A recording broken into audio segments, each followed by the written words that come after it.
Hey guys, welcome back to the UConn Hartford Experience. I'm your host, Aaron Palladino, and today I'm here with two amazing guests. I have USG Senator Ryan Nur and Campus Director Mark Overmyer-Velázquez. Say hi, guys. Hi.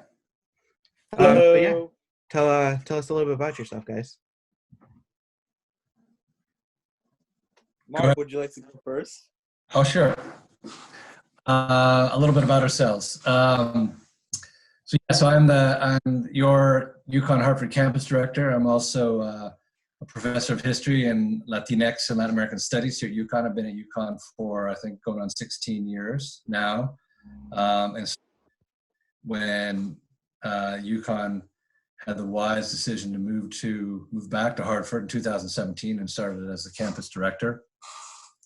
And it's been an exciting and thrilling ride. It's great to see you all and be part of the podcast. I've been listening. I love the knowledge and the banter that you and Chris and guests have been sharing. It's really, really smart and fun and thoughtful. So I'm excited to be part of it and get connected with this broader conversation. Nice. And then Ryan? I'm Ryan. I am a sophomore, PNB major, USG Senator. Pretty much love serving the student body, getting to know all of you. You guys are a wonderful student body, perhaps the best I've seen throughout my school career. Very lively, very engaged. You guys are just the best. All right, so yeah, these are our guests. We're gonna jump into things a little bit. So we're gonna ask Mark a couple questions about the things that you've been wanting to hear and answer. But first, I wanted to kind of get you guys a little bit more familiar with Mark because some of you guys may not know him too much because he's a pretty busy guy. But first question would be tell us a little bit about your journey and how you got to where you are right now. Yeah, it's a great question. We could talk about it a lot. So let me kind of try and boil it down to, I think about myself and the work that I do as an academic and a leader and a community member as a border crosser. And I use that kind of notion both from my sense of being a scholar in Latinx studies, but also someone who's physically crossed and continues to cross a lot of borders. So I was born in Chicago to a Mexican immigrant mother who herself crossed the border in 1950 to a white father from Ohio. And so I grew up, bilingual. Spanish was my first language. So I had two languages I continued to negotiate my life and cross. And then at a young age, crossed the border to Canada, where I grew up in the West Coast. At Vancouver, so thinking across different national spaces, and then jumping way forward into the close to the present day. I had the luck to fall in love with and marry a Jewish New Yorker. So I had an East Coast and Judaism to a Christian family background, so religious border crossing, and also I like to call myself bi-coastal. I have a kind of, for those of you who are listening who may have a West Coast sensibility, that's really and deeply who I am, in particular around things like, when I think about Earth Day and this kind of natural spaces, being from the West Coast is super connected to nature and the outside space, and the East Coast in different kinds of ways. So that piece, and so all of that kind of brought me to, in different ways, to academia and to my work. After I graduated from college, I went to music school and also to study jazz piano performance, which I'll talk a bit more later, I guess. And then also, even before that, worked as a community activist around social justice issues in Native American communities in Mexico and Canada. So all those pieces kind of came together and brought me into graduate school, and then I went to become a professor and did all the research and studying and writing books and blah, blah, blah. And so when I landed at UConn Hartford and got the position, it was this sort of beautiful mixture of all these things, right? Working in community with students like you two who come from these wonderful backgrounds, or border crossers yourselves in a city that is filled with border crossers along all the lines that we've talked about, and I mix in, gender and sexuality, and also centering social justice and the work we do here as education, right? Creating access and opportunity for students who are so rich in their backgrounds and their knowledge, and adding that to the work that we do at UConn. So I think my personal life as a scholar, as an activist, as a father, as a human on the planet, really kind of converged to bring me to the work that I do at UConn Hartford, and why it makes it such an exciting place to, I think, contribute and give back to students and faculty and staff and the bigger community. That's a snapshot answer. Yeah, it's a very interesting background. It's kind of just a lot of things you've done to kind of show and overcome some boundaries that society kind of puts in front of some people, and you've flown above all of those and made it a great difference. So I know sometimes it's kind of hard as a leader to develop leadership style.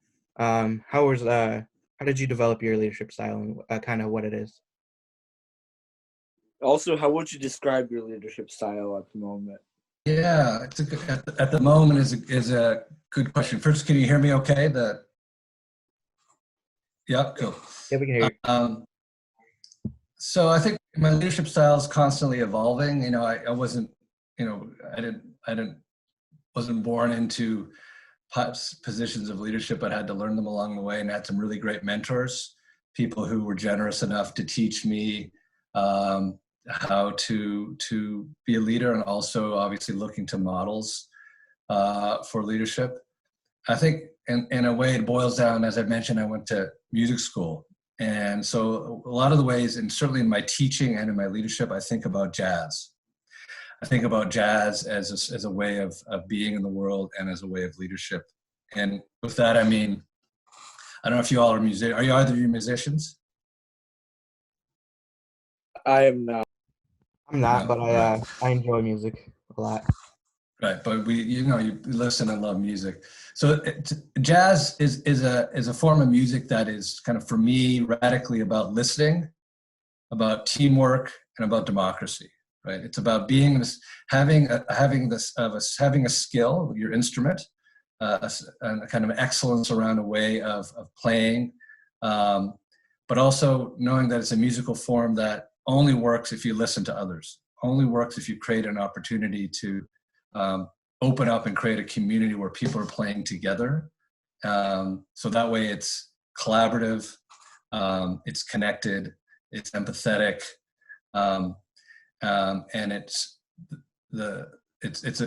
a form of leadership and of being in the world that says that the whole is more than the sum of the parts, right? That's of connecting together and playing. So, and jazz also for me is kind of a quintessential American form, because it's something that's rooted in oppression, right? From slavery through different forms of experiences of people of color and communities of color. But it's also filled with beauty and spontaneity. It's an opportunity to have a structure, but also improv on top of that, right? To be flexible and fluid and be able to bring people together in kind of interesting and creative ways. So it's really about our collective success. So if I'm in a meeting in a boardroom, or I'm in a classroom with my students, I talk about that, what I just shared, and also the importance of, again, understanding my own position of power within a space, right? I to extend the metaphor, I play the instrument. I have had lots of years of playing my musical instrument, my piano in this case, where other students or people in the room may not have had that opportunity. So how can I help support them be part of this band, this musical experience, this leadership piece together? So jazz leadership. Yeah, that's very interesting because when I talk a lot of leadership qualities and how people kind of learn those, it's more of kind of just finding just like one single point or just like one mentor, or it's just like, oh, this one person, but like this entire genre of music kind of inspired you to kind of become a better leader. And it was interesting how you connected the two, and how it's kind of just like there's no I in team. We're all working on this together. Right. Exactly. And the other thing that people like, Wynton Marsalis, who's leads the Lincoln Jazz Center Orchestra and is a son of New Orleans jazz. He talks about one of the key elements of jazz music is to be able to swing.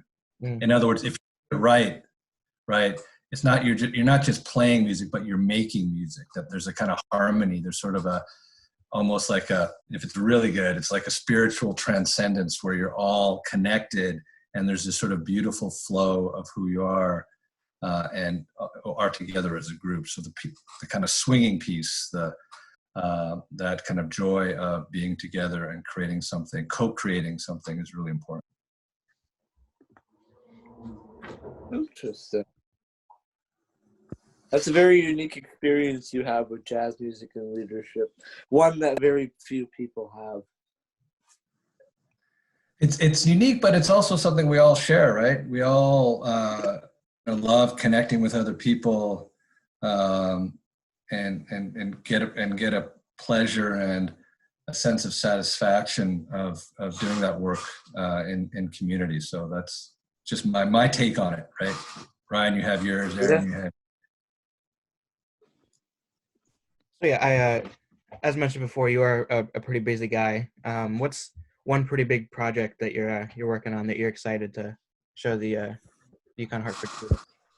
Yeah, so we're busy, as you said, with a lot of different things, driving our work around the university's priorities and missions. So there are three of those, right? There's a focus on teaching and learning, life transformative education is one. Another one is expanding research and scholarship. Another one is being a partner in workforce development in the state. And so for UConn Hartford, which I'll speak about, I have other projects that I'm working on personally, but for UConn Hartford, one thing I'm really excited about is that we are with a bunch of different folk collaborating and building out an art installation piece on the campus. So in the first floor, you may have heard of this, actually near the student center where you all have your offices, along that corridor, and then along the other corridor across, from the atrium where you can see it. We're going to build a huge, long kind of art installation / mural that is in many ways sort of the embodiment of our community-focused teaching research mission. So it's kind of hard to describe. If we're not in person, we can't see it, but imagine a kind of interactive historical timeline that tells a story of UConn Hartford in Hartford, and with the lens of social justice and education, right? So it'll talk about the space that the campus is located from, pre-colonial settler positions and in kind of indigenous spaces to colonial spaces to, modern, and then how people in the city have reshaped who we are up until the present moment. It'll be a place where students can interact with it, or people in the community can learn about their own stories of working in the community, their own stories of activism. It'll be beautiful, have lots of images, stories from people in different neighborhoods in the community. We'll have artists from Hartford contributing to it. So it'll be, have a kind of artist connection. So it really grounds the work that we do at UConn Hartford in its space in the city, working with and alongside partners like people at the Hartford Public Library or the Harriet Beecher Stowe House, and always being able to kind of update it. So when new students come in or new community members, they can tell their story as well. So I'm excited about that because it creates so if you're a class, you could come down and interact with it with your professors. If you're someone from the community, you can learn about it. If you're a prospective student, you'd be like, whoa, this is cool. This is what's going on at UConn Hartford. And this is who we are. And it'll, drive people through the campus and kind of be a representation of how the kind of awesome work that you all and all of us are doing. Yeah, I think it's also very interesting because there's a lot of rich history that Hartford has that a lot of people don't really know about. Like the Harriet Beecher Stowe House I recently went there, and it's really amazing because you can kind of see all the things that went on in the time. It's kind of like a little bubble that's frozen in time. Stuff hasn't been moved, and it's been preserved. And that's just one of the many things in Hartford that are kind of show the rich history and how it can. There's a lot of knowledge that can be taken away from it. Exactly. Yeah. Totally agree. Totally agree. There is a lot you can learn from the city itself. Like a lot. And that's what makes our campus, UConn Hartford, so unique, right? We're in the middle of this dynamic urban center that has this really long, wonderfully complicated history and all these resources from Bushnell Park that you could almost like throw a frisbee to from the front steps of the Hartford Times building to the Capitol building, right? So just it is pretty close, isn't it? Right? Absolutely. So yeah, like a lot of people are listening in for the first time and kind of getting to know you a little bit. So, and some of them may be new and kind of learning a little bit more about college and stuff. So what would be some advice that you'd give to your freshman self? Ooh. It's a great question. So let me think about me and my freshman self. That's a while ago. One thing that I've realized is, so as I said in my brief story of myself, I migrated to Canada and grew up in Vancouver. And so that's where I went to school and high school.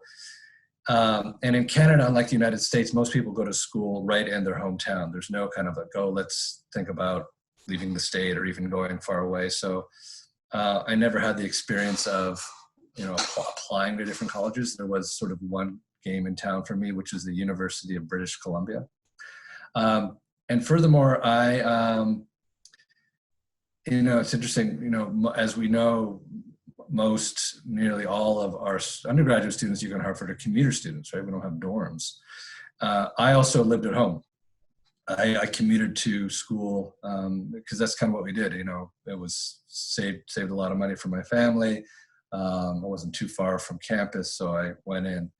I guess to your question, I left high school nervous and insecure and stuck with what I knew, right? Which is not an uncommon process, right?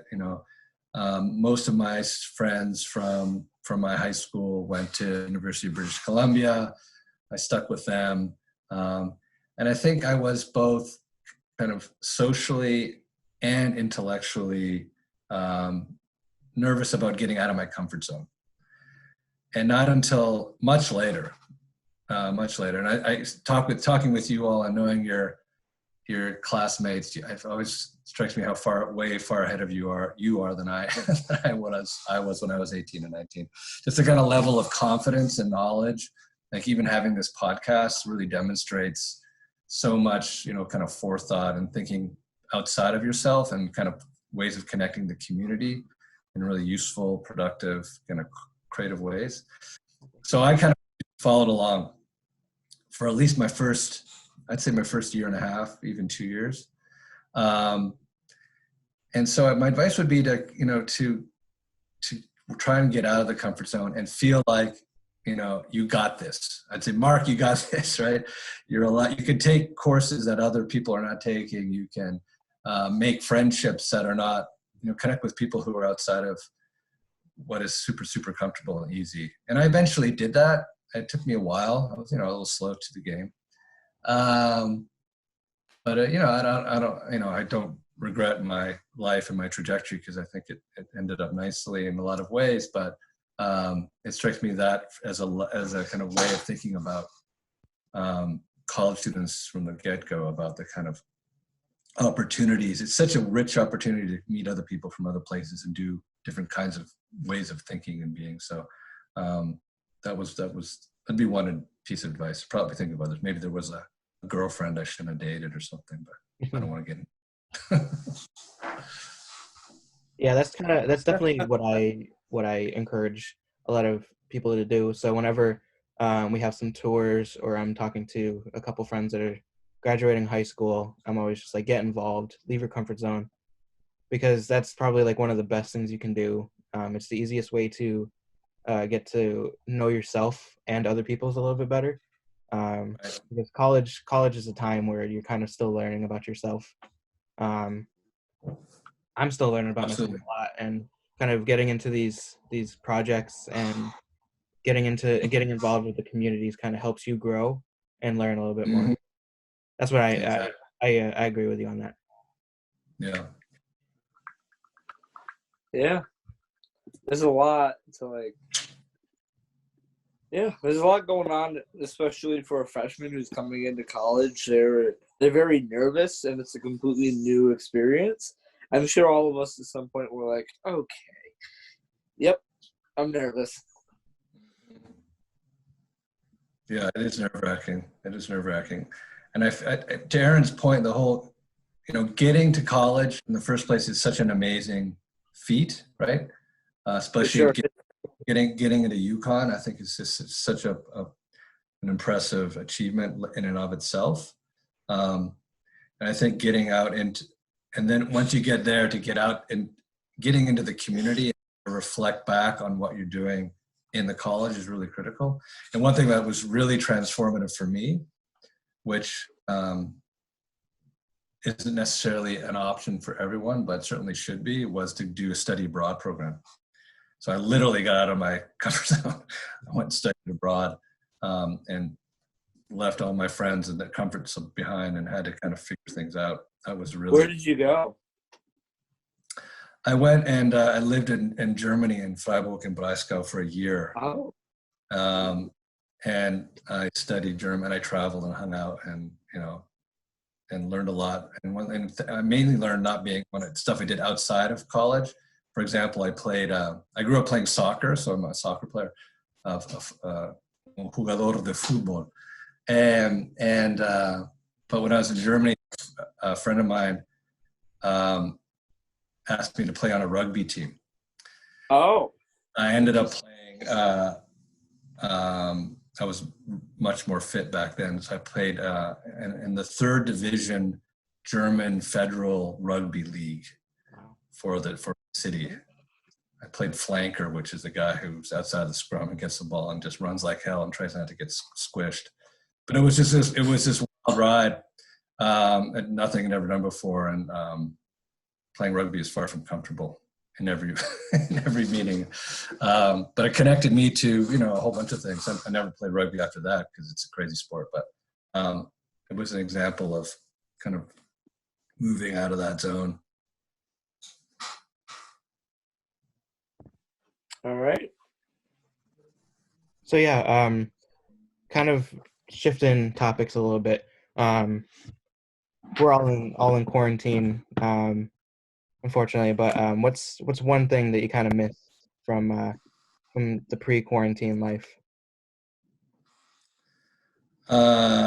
It's an easy answer. First of all, yeah, I want to acknowledge how I've heard on the podcast and how all you are doing with this. It's really, it sucks, right? This is not where we wanted to be at the end of the semester this year.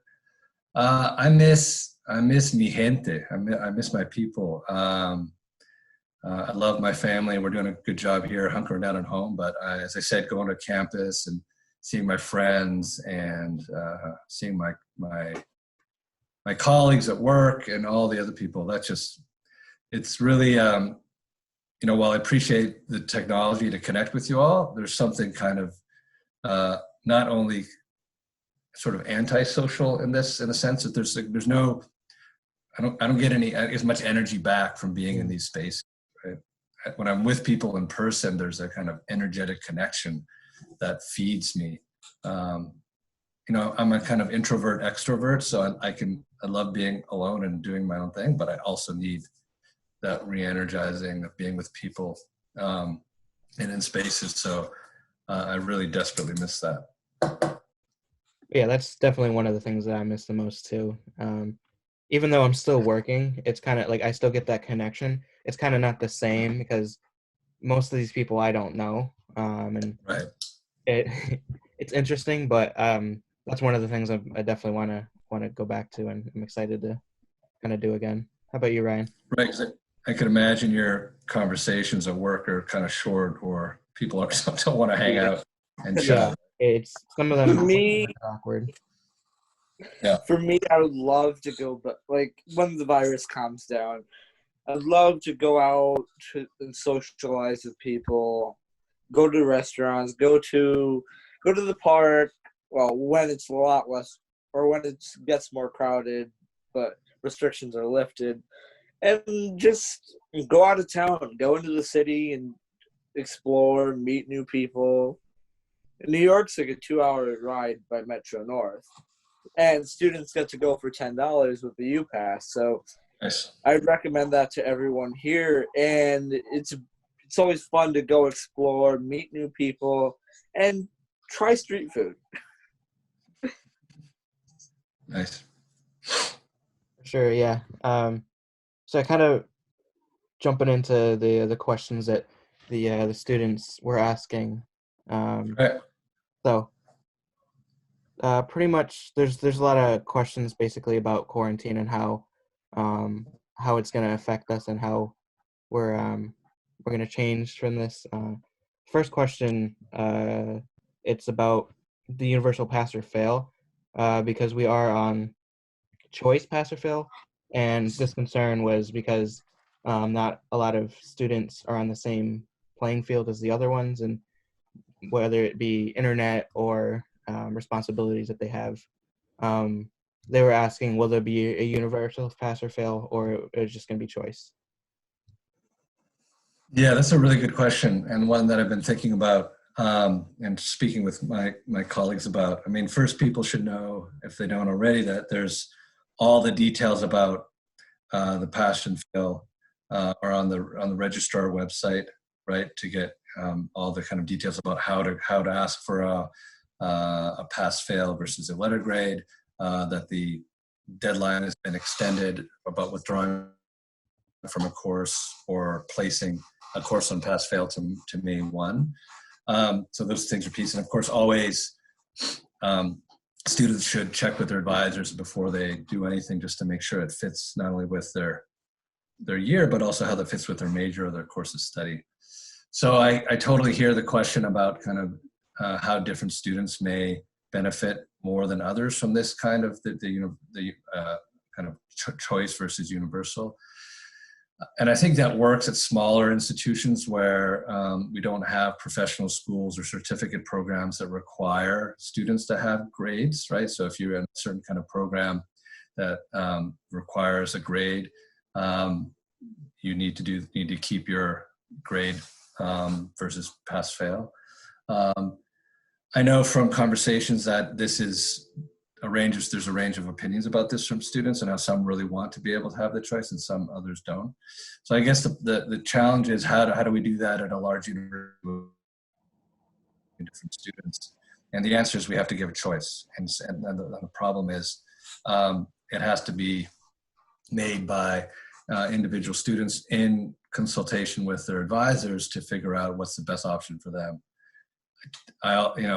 With the caveat that students may not have the same kind of access to the internet, or because they're working multiple jobs, all these other kind of things that is absolutely wrong and a challenge.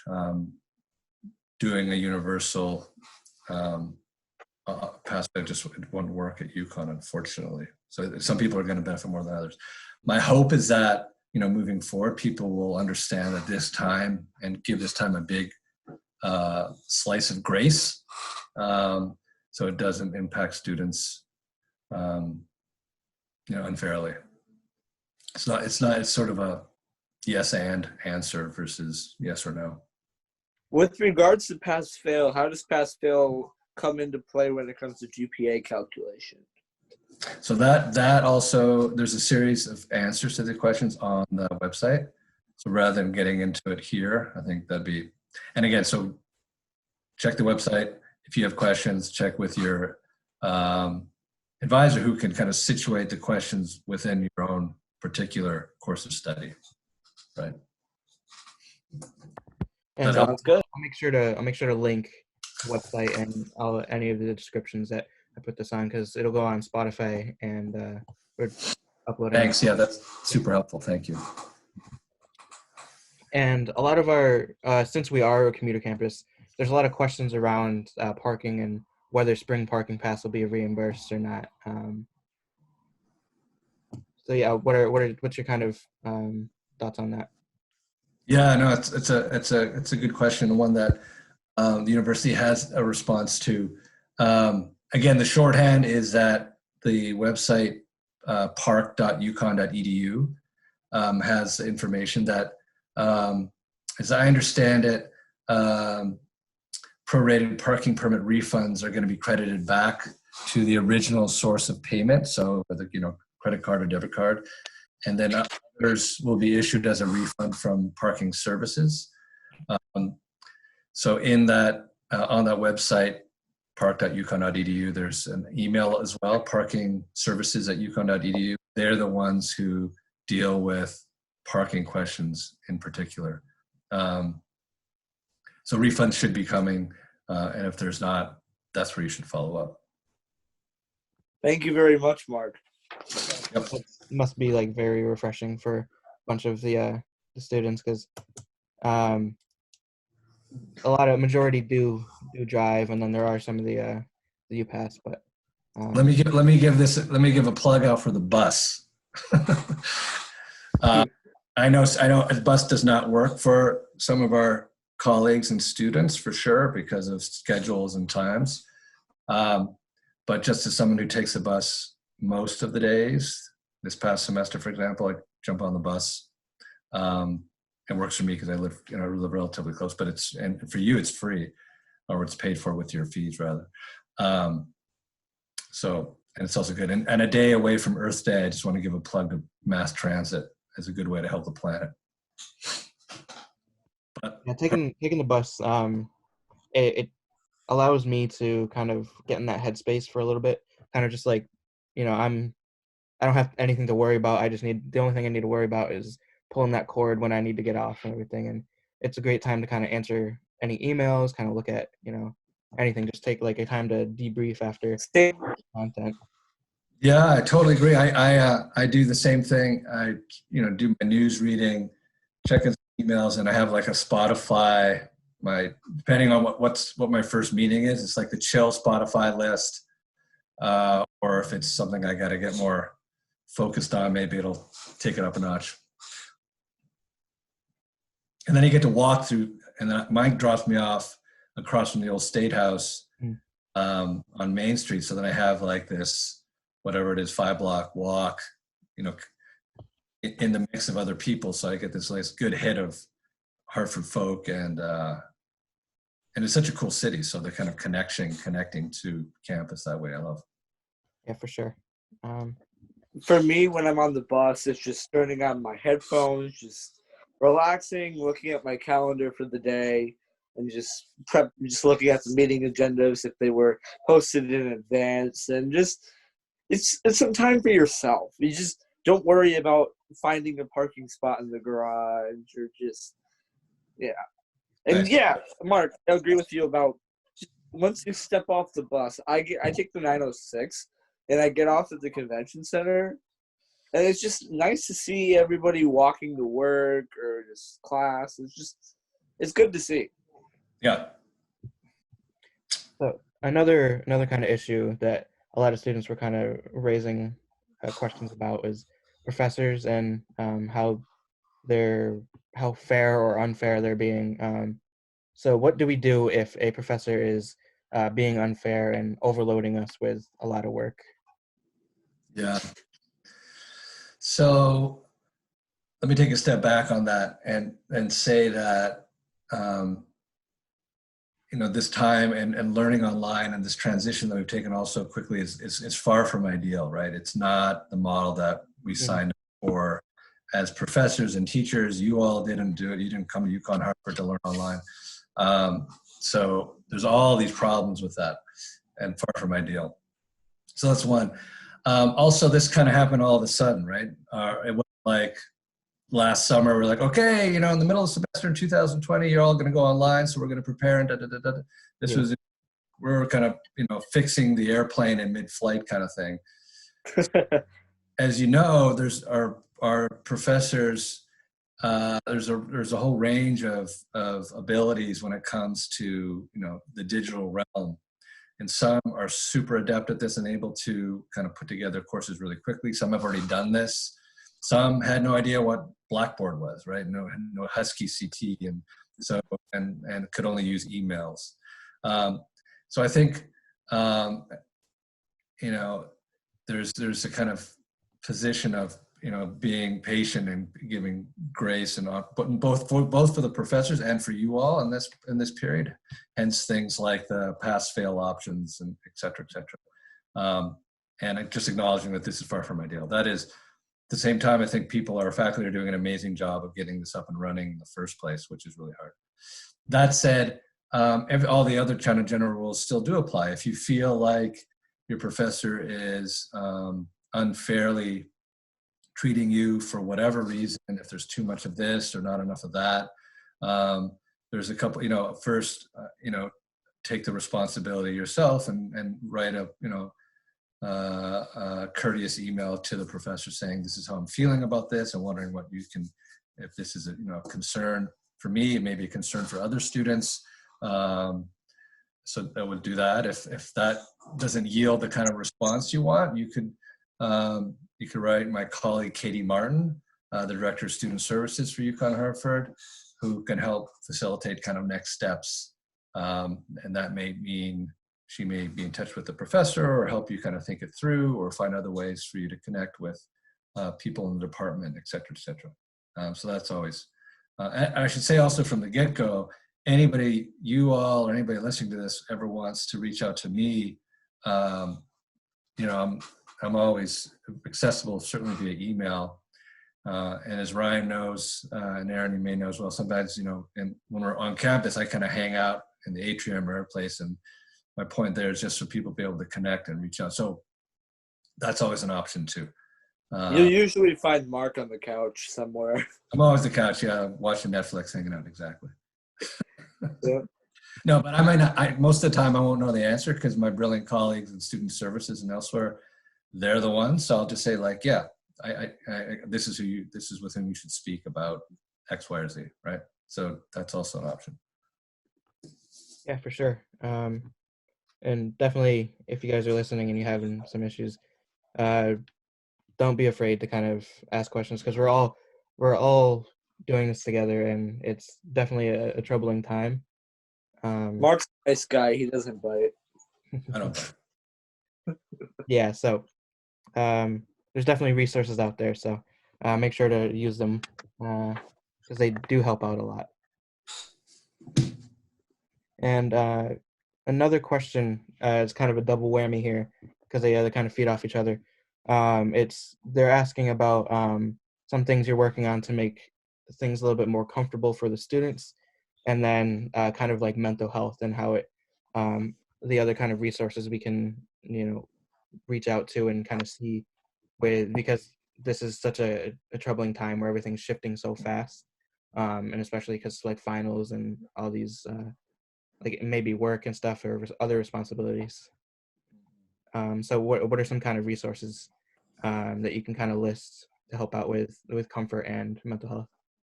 Yeah, this is such an important question. Yeah, thanks, Aaron. I think, this is something that I personally am feeling, and I know my family is. I have a 9-year-old, a 16-year-old, and 19-year-old in my house, and so I see different ways of people getting impacted by the crisis and the isolation and the challenges. I know that you all, working at Walgreens or gas stations, wherever, and then coming home and trying to manage all this.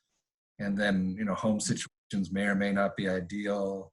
All these on top of trying to be an excellent student is rough.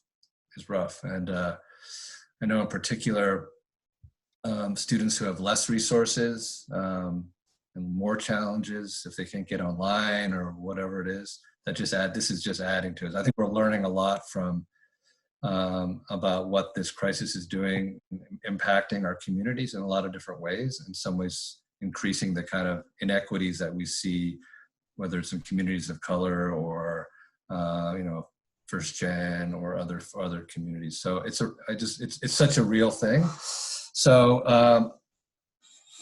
I'll answer it this way. There's a number of things that we're doing, and a lot of them fall along the lines of trying to recreate human connection, right? That is things like the Academic Achievement Center, and it's the UConn Connects piece. People have their mentors and mentees. They're reaching out, continuing to do either virtually or over the telephone. I know faculty are checking in with students in different ways, inside and outside of the classroom. I think supporting undergraduate student government at UConn Hartford and the work that you all are doing is really important. I think about the work that you and the other senators and the executive team working with Paul and Dan. A shout out to all of that work, because it's about connection, right? It's about supporting each other, which is super vital. As a university, and this is linked. The website that's, I think, kind of a one-stop shop for some of this stuff is the UKindness. So kindness.studentaffairs.uconn.edu. And there's a whole host of resources there. Anything from really kind of acknowledging that certain kinds of discrimination are real.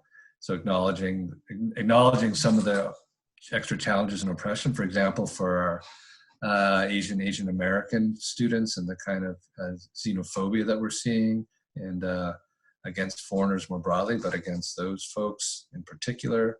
There's mental health resources listed there, stuff about how to stay in shape and stay healthy, other kinds of online resources. So that's kind of broad, right?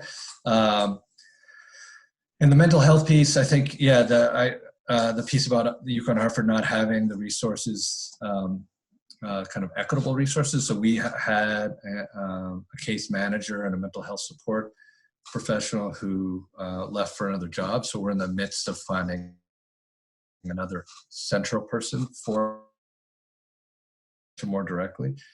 So that's a critical piece that's missing that we're working on.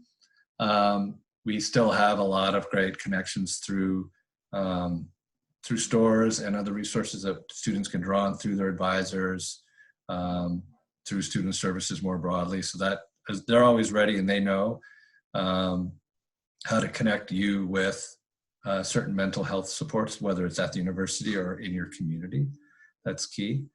And lastly, I'd like to say, this is really an opportunity for, not this, but this is one moment. I'd love to hear other ideas, because I think you know better than I do about what do you need, and how do we meet students where they are more broadly. Yeah, kind of working and then doing USG and then schoolwork it's a lot sometimes. And I know that I try my best to get all the work done and stuff, but taking it at a time, taking a day at a time, and kind of not pushing yourself too hard. And most of your professors will be reasonable. There will be the occasion where they're like, hey, this is a hard deadline, you kind of need to get it in by, because there's certain things that they're uncontrollable. But also writing stuff down and getting it on something, like whether it be a whiteboard, notepad, it kind of eases all of the stress, because one thing that I noticed is there's nothing more satisfying than kind of crossing it off or erasing it, Right. and feeling that that's one less thing off your shoulder that you kind of have to worry about. And I stress this a lot, but there's a lot of there from the day from the minute we wake up to the minute we go to sleep. There's always something we're consuming. So kind of just like take a breath. The weather's getting a little bit nicer. On the occasion of the little snow we get here and there, the weather Yeah, right. the Let weather's us getting a little up bit in the better. snow in April. Yeah, you can take a walk. Just because we're quarantined inside doesn't mean you have to stay inside. Right. Just be careful with all the other people, and that's kind of just how I've been handling it, and not internally exploding with all this kind of social stuff that I have. social distancing guidelines allow you to go for a walk outside. Just make sure you stay 6 feet apart from someone else. Yeah, no, that's we as a family we do that. I think this Saturday's beautiful, so we're gonna go for a walk. And right, and wearing the masks when you're in grocery stores or other places is key. But yeah, getting outside. I've been taking like short drives just to kind of get perspective. A friend of ours had her birthday the other day. We did a car parade in front of her house, honking the horn and cranking the radio when we went by. Hilarious, and it was just kind of odd, but anyway, those kind of moments are. And it's definitely amazing to kind of see these things and how people are adapting and finding ways to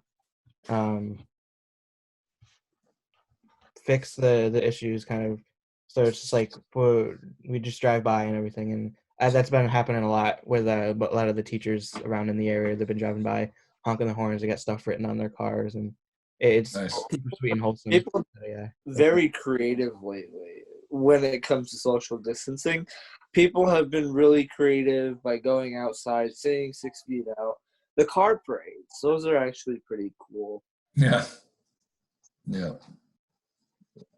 So yeah, we are running a little bit short on time. We have about like 10 minutes left, but there are a couple questions that I still want to kind of get to because I feel that they're pretty important still too. But a lot of them, the last 3 questions, they relate to online classes and kind of how we're going to handle things. So the first question would be for future reference to online classes, what are some guidelines that will ease the transition to online platforms and ways to advertise to classes? Yeah, I think like we spoke of before, this sort of all of a sudden moment when everyone had to jump online was far from ideal. Mm-hmm. We know that at this point that summer session 1 will be online. We'll know within a couple of weeks about summer session 2, and then sometime after that about the fall. So I don't have any answers about that right now. Yeah, for sure. It's so much of it is out of our control in a lot of ways. So folks, for example, at the Center for Excellence in Teaching and Learning are doing a lot of work and thinking about preparing for rolling out courses in a more rigorous way, about connecting with students better. Orientation's all online now. So Interesting. yeah, so orientation, all course registration, advising, that's all being laid out online. Which again is far from ideal. It means your new classmates are coming in for the first time. Think about when you got here and you had to do orientation and go to the campus, and that's not going to happen. So my point is that I think we'll be all better prepared. Classes should be the platforms and the rollout and the execution of classes and communication. All that'll be improved. Yeah, that's what the plan is for at least the short term. Yeah, and that kind of just knocked out the second question of kind of they were asking whether we'd go online for spring until spring semester, and it kind of sucks because there has been rumors about it, but there's no like for sure and everything, and it is a lot of it's out of the control. So yeah, those are just rumors. So as I said, the only thing we know now is summer session 1. For sure, yeah. Part of the logic, sorry, Aaron, the logic is basically hope for the best and prepare for the worst kind of thing. So that means making plans in advance so we're not surprised about this doesn't hit us as a surprise again. Yeah, and then the that's the final question is, do you think there will be like a fail-safe in the future, just in case something like this were to happen again? Yeah, I mean, in the sense that we now are prepared, we'll Mm. be prepared. We know as a university how to manage these kinds of crises that force isolation. Um, and that'll be increasingly the case moving forward. And there may be there may be benefits to this in the sense that it'll create opportunities for people to connect in ways that we haven't been able to do before. I mean, I've been having meetings with colleagues from across the university that would have been delayed or postponed, or so there's of course some benefits to that, but generally we're learning a lot more about this as we go along. Yeah, and it's definitely an interesting time because there's a lot of unknowns that we won't know until like months, 2 months. I don't know. We won't know the answer until it kind of comes up, which is very unfortunate because we're all kind of wondering what's going to happen, and the policy's changing like weekly and everything. It's kind of tough. So. Yeah. And are we flattening the curve, or is it just going up? Hopefully it's staying flat and then going down. Yeah, there's been some promising news coming out of the governor's office about the curve starting to level and in places, and a stabilization in hospital intakes. We're doing the right thing. It's just, you're right, there's an uncertainty about when it'll end, but staying at home and being safe and keeping distance and wearing masks, etc. That's the way to do it. So yeah, we're Testing. about time to wrap some stuff up. Do you guys have anything else that you kind of want to bring up? Anything you want to plug that you're kind of working on? This has been great. I mean, I'd love to talk with you more. There's a lot of things we're doing, but I just so appreciate, Ryan and Aaron and Chris. I know he's been busy with this as well, and other folks for doing the podcast in the first place. I just want to make sure you all stay safe, and I think we've talked about a lot of resources and options. And again, people feel free to reach out to me if they need other things, and I'll help connect. But yeah, thanks. I really enjoyed this. Yeah, for sure. Thank you for being a guest on here. And one final thing to plug. This Friday we're having a formal coffee hour and a Zoom meeting. So it's kind of just come in, any discussion, questions, kind of just talking. So if you have any questions or anything, any of the viewers out there, make sure to tune into our Instagram to kind of figure out a little bit more information, because we will be posting a little bit more. This will be Wednesday. Oh no, sorry. This will be Friday at 3:30 p.m. The Zoom information should be on the Instagram. Yeah. So just look out for that, and hope to see you guys there. So this has been the UConn Hartford Experience, and hope you guys have a great day. Thanks, Aaron. Thanks, Ryan. No problem. Thank you, Mark. Thank you, Aaron. Take care. Ciao. No problem.